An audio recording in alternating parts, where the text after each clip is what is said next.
네, 여러분, 정관에 의한 제안 보겠습니다. 자, 315번 보면, 주식은 타인에게 양도할 수 있으나, 물론이죠. 양도의 자유가 보장됩니다. 다만, 이제 정관이 정하는 바에 따라 양도에 관하여 이사회의 승인을 얻도록 할 수 있다. 자, 요게 법정된 방식이죠. 요것만 허용되는 거예요. 그러니까. 양도는 자유보장의 원칙, 예외적으로 제한하려면 이 방식만, 요건 강행 규정. 316번, 양도 제한을 위반하여 그 정관에 그런 규정이 있는데 이사의 승인을 얻지 않았다면은 요거는 효력이 없다. 무효인 것이 맞습니다만 회사에 대해서 무효입니다. 회사에 대해서. 그러면 맨날 나오는 질문 있죠. 그럼 당사자 간에는 효력이 있느냐? 물론 사법적 계약의 효력은 있죠. 근데 회사에 대해서는 무효입니다. 317번 보겠습니다. 양도 제한이 있는 경우에 양도 승인 거부 통지를 받은 주주는 회사는 1개월 내에 양도를 할 건지 허락할 건지 안 할 건지를 결정해 줘야 되는데 만약에 거부 통지를 했다 1개월 내에 그러면 얘는 통지를 받은 날로부터 20일입니다. 20일. 한 달에서 이렇게 또 줄어들죠. 20일에서 30일에서 20일로 줄어들고 거절을 당한 애는 이걸 지정을 청구하거나 아니면 회사에게 매수를 청구할 수 있다. 이건 이제 선택적입니다. 선택적. 뭘 먼저 해야 된다고 나오면 틀린 지문이 됩니다. 둘 중에 하나를 내가 고를 수 있고요.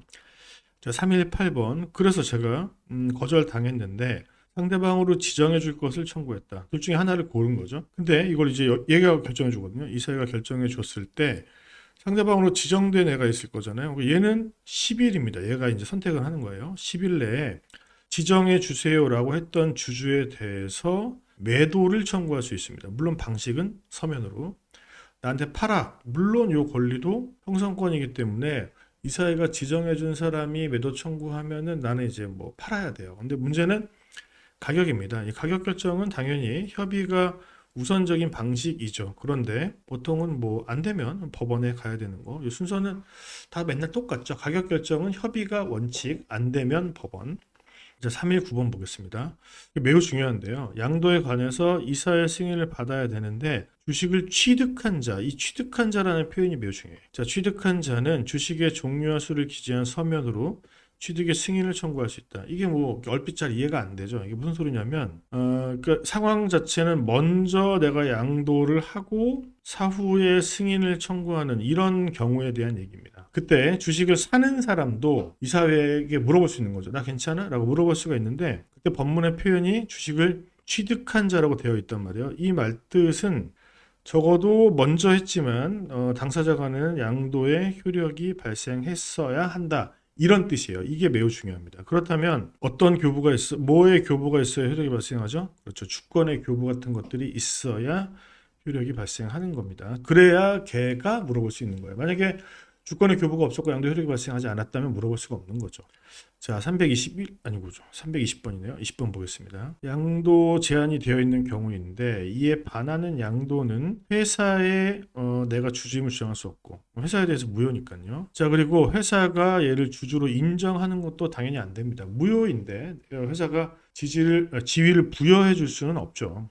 자, 그 다음에 판례는 회사 설립일로부터 이것도 매우 중요한데요. 설립으로부터 5년간 양도를 금지하는 약정. 이 약정은 주주 간의 약정입니다. 주주들끼리 우리 5년간 팔지 말자 그런 거거든요. 그런 약정은 법정된 방식, 아까 봤던 뭐 정관 규정을 두고 이사회가 승인을 얻도록 하는 이 방식 외의 것이잖아요. 그러면 이거는 기본적으로 가행법규에 위반했기 때문에 무효란 말이에요. 근데 이 무효가 어디에 대해서 무효다? 회사에 대해서 무효니까 이 약정 자체가 회사에 대해서 의미는 없습니다. 근데 다만 얘네들 간에는 효력이 있느냐? 기본적으로는 있다고 봐야 돼요. 있다고 봐야 되지만 이렇게 5년, 이 숫자 중요합니다. 이렇게 장기간 동안 약정을 못하게 하는 것은 얘네들끼리도 무효가 됩니다. 그러니까 투하한 자본의 회수 가능성이 없다고 봐서 이것도 무효로 본다는 것을 기억해 두시면 좋을 것 같고요.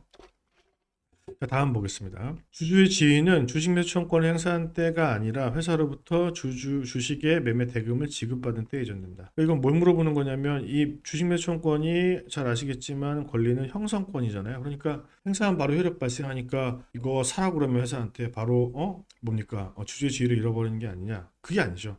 이 형성권으로 바로 효력이 발생하는 것은 맞지만 바로 어떤 효력이 발생하는 거냐? 계약이 성립하는 정도의 효력이 발생하는 거고 실제로 내가 돈을 받아야 주주의 지위를 상실하게 됩니다. 자, A 회사와 B 회사는 모두 비상장사 보통 준반을 발행한 회사 전제고요. A 회사는 B 회사 주식을 현재 전혀 소유하고 있지 않지만 B 회사는 2%를 가지고 있다. 이렇게 되는 건가요? 자, 그런데 명예훼손을 마친 상태이다. A 회사가 B 회사 발행 주식 총수의 95%를 가지고 있다.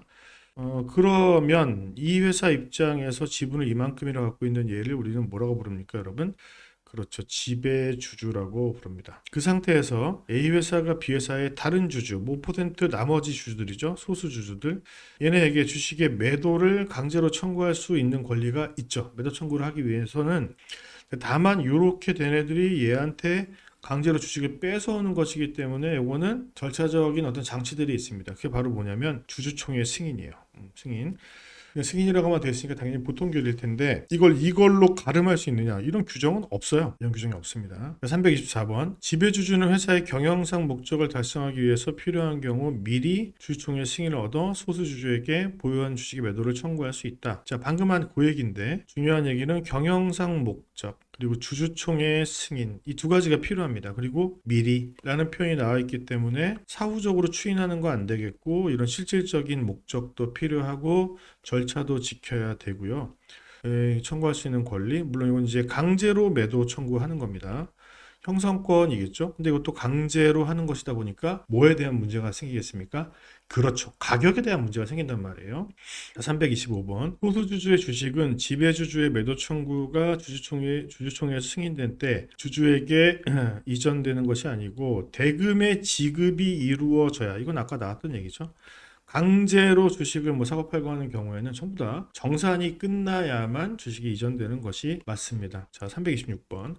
지배주주가 매도 청구권을 행사할 때는 소수주주가 보유하고 있는 주식 일부에 대해서 권리를 행사할 수 있는 것이 아니다. 이 95%를 가지고 있는 애가 얘네한테 주식을 뺏어올 때 요만큼만 가져갈게 그런 건 안 됩니다. 그죠? 전부에 대해서 권리를 행사해서 회사를 완전 지배하는 애들이 되는 것입니다. 그렇죠? 자, 그 다음 문제 327번 보겠습니다.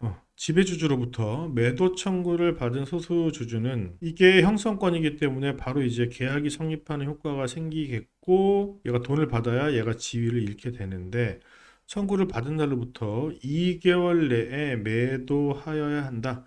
자, 이것도 이제 강제로 매도시키는 것이어서 이렇게 기간이 있습니다. 다만 2개월 내에 매도해야 된다 그래서 2개월 지나면 바로 주식이 이전되느냐? 그렇지 않다. 지급이 이루어진 때에 지위가 이전된다는 거 조심하시고 이건 이제 법문에 이렇게 나와 있는 것뿐입니다. 이 안에 이제 정리가 되어야 한다는 거겠죠.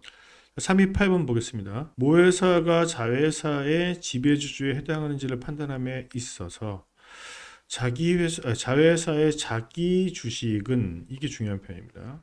발행주식 총수에 포함되고 모회사가 보유한 자회사 주식이 합산된다. 이게 뭔 소리냐? 어렵잖아요. 자, A가 B회사의 지배주주인 95%를 가지고 있느냐를 판단할 때 얘가 단독으로 95를 갖고 있어서 지배주주가 되지만 얘의 자회사가 같이 가지고 있는 거, 예를 들면은 얘가 이제 단독으로 90을 갖고 있는 게 아니라 얘가 70 가지고 있고 얘가 25를 가지고 있는 경우 이 자회사가 더한 가지고 있는 걸 합치거든요. 그래서 얘가 지배하는 이 회사의 주식을 얘 걸로 쳐가지고 얘를 지배주주의 지위로 인정해 준단 말이에요. 근데 이런 경우뿐만이 아니라 이런 경우도 있을 수가 있잖아요. 이렇게 80 가지고 있는데 여기에 자기 주식이 15%야. 근데 이미 얘랑 얘는 모자회사 관계죠.